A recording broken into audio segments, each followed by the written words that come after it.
দলের দুই মূল আকর্ষণ র্যান্টি মার্টিন্স ও কার্লোস হার্নান্ডেজের গোলে কলকাতা লিগের প্রথম ম্যাচে বিএনআর কে 3-1 গোলে হারালো প্রয়াগ ইউনাইটেড। ম্যাচে সেভাবে নজর কাড়তে না পারলেও দূরপাল্লার অসাধারণ শটে গোল করে নিজের জাত চেনালেন কার্লোস। অন্যদিকে জোড়া গোল ডেম্পো থেকে প্রয়াগে আসা র্যান্টির। দুজনকে দেখেই অবশ্য বেশ আনফিট মনে হলো, যদিও কোচ সঞ্জয় সেন বলছেন গোলটাই শেষ কথা।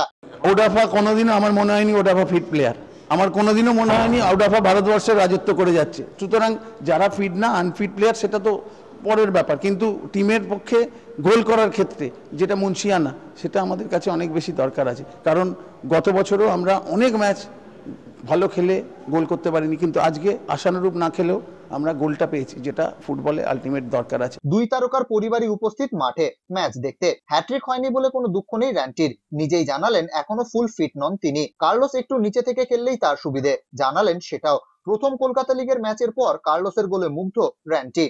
Yeah, it's good shooting. We know him about that. He can shoot from far, and it's good for the club. It's good for us. It's good for him. It's something good.